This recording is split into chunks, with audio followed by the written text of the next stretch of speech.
মোৰ ফালৰ পৰা সকলোকে নমস্কাৰ। আজি উপস্থিত লৈ আহি বৰদোৱা থানত যিজন শ্ৰীমন্ত শংকৰদেৱ গুৰুজনাই নাম ধৰ্ম প্ৰচাৰ কৰা বৰদোৱা থানত হওকচোন আমি অলপ ভিতৰলৈ সোমাই যাওঁ।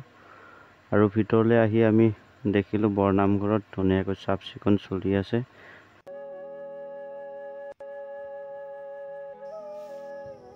আৰু এয়া হৈছে গুৰুজনাৰ দিনৰে 600 বছৰীয়া শিলিখা। ইয়াৰ তলতে বহি গুৰুজনাই কীৰ্তন দশম ৰচনা কৰিছিলে।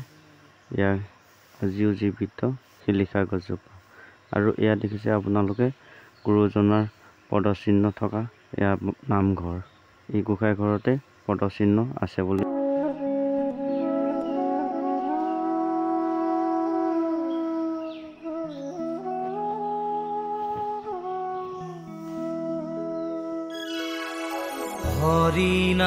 আৰু যিহেতু আমি বৰদোৱা থানলৈ আহিম বুলি অহা নাছিলোঁ, একচুৱেলি অলপ গাঁও এখনলৈকে আহিছিলোঁ আলহী ঘৰলৈ।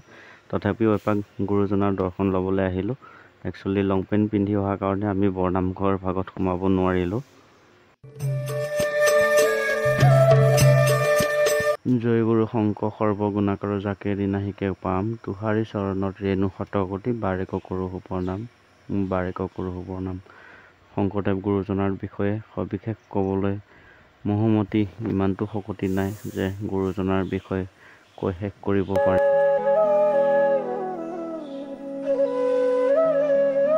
আৰু আমি ভকতজনকে সুধিলোঁ যে আমি ভিতৰত এপাক সোমাব পাৰিম নেকি। তেখেতে মানা কৰাৰ কাৰণে আমি সোমাব নোৱাৰিলোঁ। বৰনামঘৰ ভাগৰ ভিতৰৰ ভাগ আমি দেখাব নোৱাৰিলোঁ আপোনালোকক।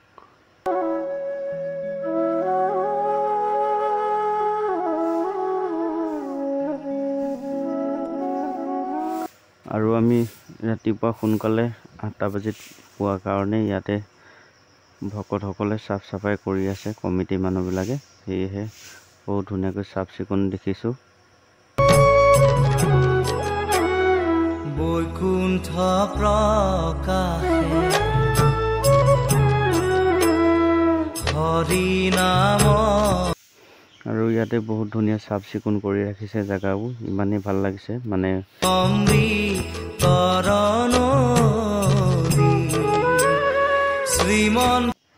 আৰু আমি আহিলোঁ গুৰুজনাই গা ধোৱা পাটনাদৰ কাষলৈ এপাক চাবলৈকে। ইয়াত দেখিছে আপোনালোকে শংকৰ গুৰুজনাই গা ধোৱা পাটনাদ।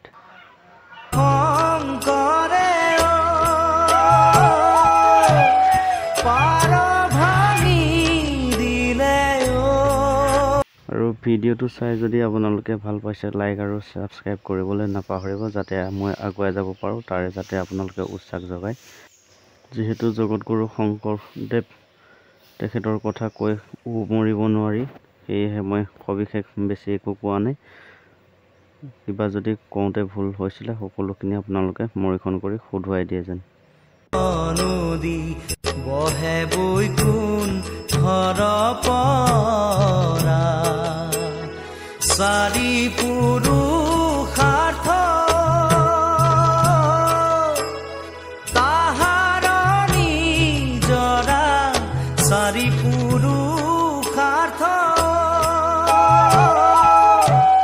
তাহাৰ নিজৰা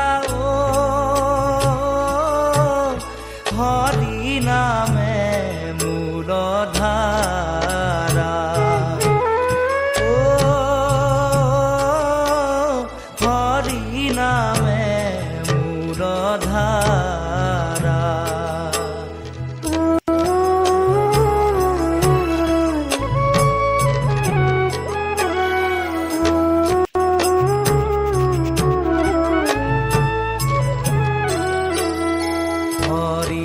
আকৌ আহি পালোঁ আমি আকাশী গংগা ছাইডলৈ।